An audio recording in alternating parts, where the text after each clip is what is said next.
नमस्कार दोस्तों, मैं एस पाल एक बार पुनः आप सभी का अपने इस यूट्यूब के ऑफिशियल चैनल पर स्वागत करता हूं। जैसा कि आप लोगों ने थंबनेल देख ही लिया होगा कि समझें बजट आसान शब्दों में। केंद्रीय बजट 2025-26 की कुछ प्रमुख बिंदुओं के बारे में भी बात करेंगे। तो सबसे पहले हम ये समझ लेते हैं कि आखिर बजट होता क्या है, इस बजट शब्द की उत्पत्ति कैसे हुई। तो हम आपको बता दें, बजट शब्द फ्रेंच भाषा के बॉग शब्द से बना। बॉग का अर्थ होता है चमड़े का थैला। तो पहले लोग कोई भी सामान खरीदते थे या कोई भी ऑफिशियल वर्क के लिए जाते थे तो बैग के चमड़े के थैले का प्रयोग करते थे। अब धीरे धीरे इसका स्वरूप बदल गया। इस बार हमारी केंद्रीय फाइनेंस मिनिस्टर निर्मला सीतारमण जी, वो तो टैबलेट पे ही अपना पैसे, पूरी तरह से इलेक्ट्रॉनिक बजट था, कोई पेपर वर्क नहीं था इस पे। तो ये रहा बजट शब्द की उत्पत्ति। अब हम बात करने वाले हैं कि आखिर में बजट होता क्या है। बजट होता क्या है तो हम सभी देखते हैं, हम सभी कहीं ना कहीं एम्प्लॉय होते हैं या बिजनेसमैन हैं, कुछ भी हैं। मान लीजिए हम एक नौकरी पेशा लोग हैं, हम लोग नौकरी करके आते हैं, महीने में पेमेंट हमारी आती है, जो भी आती है, जिसकी जो भी है। इंसान पूरे महीने भर की प्लानिंग करता है, कितना भोजन पे खर्च, इतना इलेक्ट्रिसिटी बिल देना है, बिजली का बिल देना है, इतना बच्चों की पढ़ाई की फीस आ जानी है। हाँ, इस महीने हमें यहाँ का ट्रिप करना है, बच्चों को यहाँ घुमाने ले जाना है। घर में दीवार में दरवाजे में कोई टूटा फूटा कोई चीज़ है, उसे मेंटेन करवाना है ना।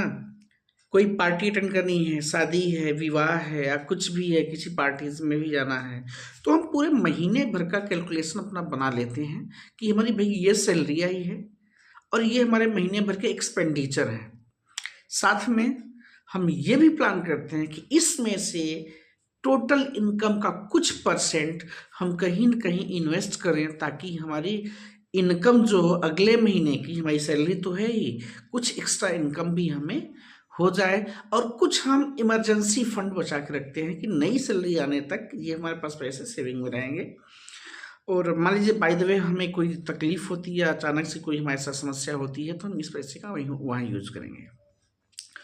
तो बस ऐसे ही सीधे जैसे आप अपना एक घर चलाने के लिए महीने भर की प्लानिंग करते हैं, या फिर अगर इकट्ठे पैसे दे दिए जाए, हमारे पास आ जाए, तो पूरे साल भर का एक प्लान बनाते हैं कि इस साल हमें ये काम करना है।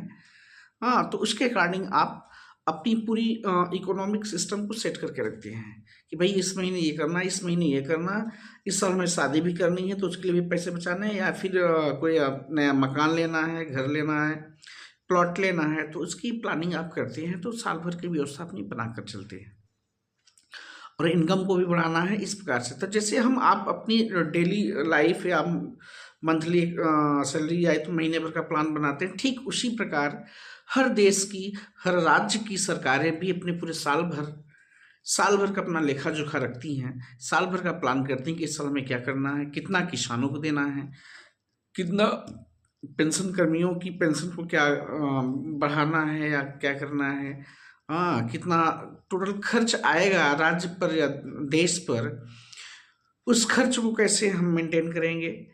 साथ ही साथ हमें इनकम का स्रोत कैसे जनरेट करना है, बढ़ाना है, हमें गरीबों को कैसे सहायता करनी है, किसानों की कैसे सहायता करनी है, नौकरी पेशा लोगों को कैसे खुश रखना है, उनकी कैसे इनकम वृद्धि करनी है। तो इस प्रकार के तमाम आंकड़े पूरे साल भर के जो हर डिपार्टमेंट के इंफ्रास्ट्रक्चर से लेकर के डेवलपमेंट, हर क्षेत्र का सरकारें अपना बजट पेश करती हैं।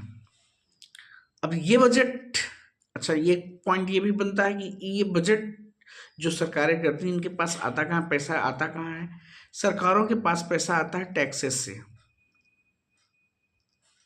ये टैक्सेस हम बड़े आसान से कहते हैं, अरे यार टैक्स, जैसे एक कम पढ़े लिखे लोग या ग्रामीण तबके के लोग जो होते हैं वो कहते हैं हमें टैक्सेस से क्या मतलब है, हमारा इसमें क्या रोल है।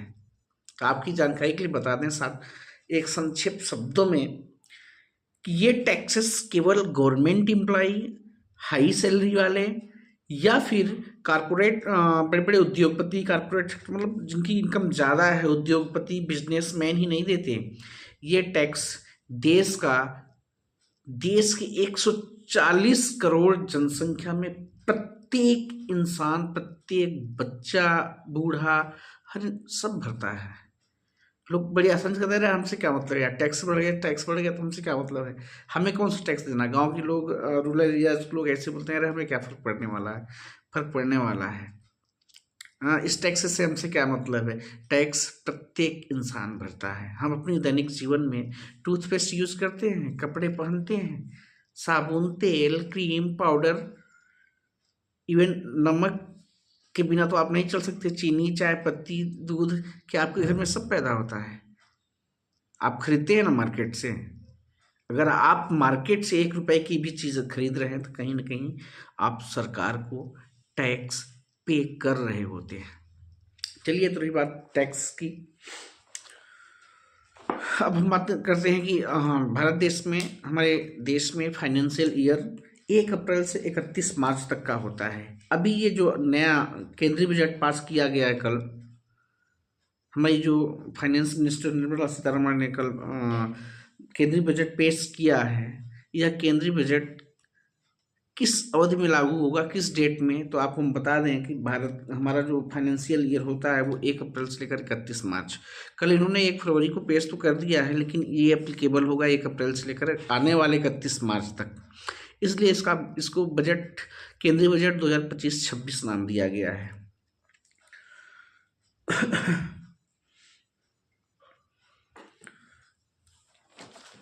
अब हम बात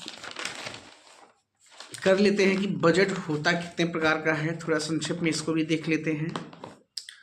बजट मुख्यतः 2 प्रकार के होते हैं, एक होता है अंतरिम बजट, एक होता है पूर्ण बजट। अंतरिम बजट क्या होता है और पूर्ण बजट क्या होता है, थोड़ा सा हम इस पर चर्चा कर लेते हैं। जैसे मान लीजिए कि सपोज दैट हम किसी एक कंपनी में जॉब कर रहे हैं और हमें पता है कि इस कंपनी में हम जॉब केवल अप्रैल, मई, जून तक कर पाएंगे, जून तक, उसके बाद हमारी जॉब नहीं, या हमें कहीं और जॉब ढूंढनी पड़ेगी किसी और सेक्टर में, या किसी और कंपनी, फैक्ट्री, या जो भी करना है, हमें मतलब 3 महीने बाद जॉब चेंज करना है। इसी प्रकार सरकारें भी होती हैं। मान लीजिए कि अभी हाल में ही लोकसभा चुनाव हुए तो कोई दिक्कत नहीं है, ये हमारा जो बजट पेश किया गया है यह पूर्ण बजट है, अंतरिम बजट नहीं है। तो पूर्ण बजट और अंतरिम बजट में यही आपको समझा रहा हूँ कि मान लीजिए हमारी 3 महीने बाद नौकरी छूटनी है और फिर हमें नई नौकरी ढूंढनी पड़ेगी। जरूरी नहीं कि हमें तुरंत मिल जाए, हो सकता है महीने, 2 महीने, 3 महीने लग जाए। तो जो ये 3 महीने, हमें पता है कि 3 महीने बाद हमारी नौकरी छूटने वाली है, तो ये जो हम 3 महीने मध्य अवधि के लिए जो हम बजट बनाते हैं अपना, कि इस 3 महीने में हमें इतना इतना काम करना है, इतना बचा के भी रखना है, हो सकता है आगे हमारी नौकरी कंटिन्यू रहे या न रहे तो हम क्या करेंगे, नई नौकरी ढूंढने में हमें कितना टाइम लग जाएगा। तो इस मध्य अवधि के लिए जो हम मध्य अवधि के लिए जो हम अपना बजट रिलीज करते हैं या बजट हम बनाते हैं, यही हमारा होता है अंतरिम बजट। पूर्ण बजट क्या होता है, 1 अप्रैल से 31 मार्च तक का जो बजट होता है कंप्लीट 1 वर्ष के लिए, कि हमने पूरे साल भर प्लान कर लिया कि हमारी नौकरी कहीं नहीं जाने वाली, हम रहेंगे, बने रहेंगे इस कंपनी में, इस जॉब में बने रहेंगे, तो हमारा होता है पूर्ण बजट, 1 साल का बजट। तो कम समय के लिए जो बजट पेश किया जाता है उसको अंतरिम बजट बोलते हैं। जो एक कंप्लीट सत्र के लिए होता है उसे हम पूर्ण बजट कहते हैं। भारत देश में सबसे पहले बजट पेश किया गया था अप्रैल 1860 में, जिसे जेम्स विल्सन द्वारा पेश किया गया था। उस समय हम सभी जानते हैं हमारा देश गुलाम था, अंग्रेजों के अधीन था, तो अंग्रेजों ने पास किया था। तो ये एक प्रकार से जीके का क्वेश्चन भी है कि भारत देश में सबसे पहले बजट कब पेश किया गया था। तो ये अप्रैल, शायद 17 अप्रैल थी, डेट कंफर्म मुझे नहीं है। अप्रैल 1860 में पहली बार जेम्स विल्सन के द्वारा भारतीय बजट को पेश किया गया था। अब चूंकि वीडियो हम ज़्यादा लंबा नहीं बनाएंगे, शॉर्ट वीडियो ही है, चूंकि बजट एक ऐसा टॉपिक है जो कि जिसे निर्मला सीतारमण जी पढ़ने में घंटों लगा दी बताने में, तो उसको हम 10-5 मिनट में समझा नहीं सकते। इस पर हम और भी वीडियोस लेकर आएंगे।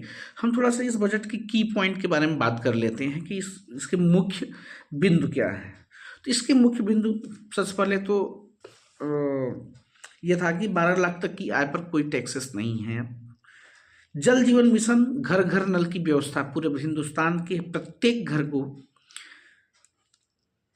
घर घर नल की व्यवस्था 2028 तक दी जाएगी। 2028 तक का टारगेट रखा गया कि 2028 तक हम घर घर नल जल की व्यवस्था कर देंगे। सैनिटेशन और सीवरेज पर विशेष काम होगा। 40,000 नए प्रधानमंत्री आवास बनाए जाएंगे। किसानों के लिए केसीसी की लिमिट, किसान क्रेडिट कार्ड से जो 3 लाख तक की लिमिट थी कि 3 लाख तक लोन आप ले सकते हैं, अब उसको बढ़ाकर के 5 लाख कर दी गई है। बिहार राज्य में मखाना बोर्ड का गठन किया जाएगा। इस बार बिहार राज्य को विशेष पैकेज मिले हुए हैं क्योंकि इसी आगामी सत्र में वहाँ विधानसभा चुनाव होने वाले हैं, तो वो तो पॉलिटिकल है ही इशू। उद्यमी महिलाओं को 2 करोड़ तक का टर्म लोन की व्यवस्था दी गई है। एफडीआई रेट को बढ़ाया गया है। स्टार्टअप पर विशेष जोर दिया गया है और लोन की राशि को बढ़ाई गई है। हर जिले में कैंसर अस्पताल का टारगेट रखा गया है, इस पर काम शुरू हो जाएगा। आईआईटी सीटें बढ़ाई जाएंगी। असम राज्य में बंद पड़े 3 यूरिया प्लांट को फिर से रिन्यू करके फिर से स्टार्ट किया जाएगा। कपड़े और इलेक्ट्रॉनिक सामान, टीवी, मोबाइल फोन आदि, ये सभी क्या होंगे, सस्ते होंगे। पर्यटन को बढ़ावा दिया जाएगा। एआई को विशेष पैकेज दिया गया है, एआई को बढ़ावा के लिए विशेष पैकेज दिया गया है। गंभीर रोग जैसे कैंसर, हार्ट अटैक या जो भी महंगी दवाइयाँ हैं उनमें थोड़े से उनके दामों में छूट दी जाएगी। तो इस प्रकार के केंद्रीय बजट में ये विशेष पॉइंट को रखा गया है। दोस्तों, बजट कोई छोटी सी चीज़ नहीं है जिसे हम 2, 4, 5 मिनट 10 मिनट की वीडियो में समझा सकें। ये बहुत बड़ी चीज़ है। इस पर हम और भी वीडियोस लेते आएंगे क्योंकि कई पॉइंट्स हैं इससे रिलेटेड हैं। आज के लिए हमने इतना ही रखा है। मिलते हैं हम अपने नेक्स्ट वीडियो में। अगर आपको जानकारियाँ अच्छी लगें तो चैनल को लाइक और सब्सक्राइब जरूर करें। धन्यवाद। हम और भी ऐसे वीडियोस बजट से रिलेटेड लेकर आपके लिए आते रहेंगे। धन्यवाद।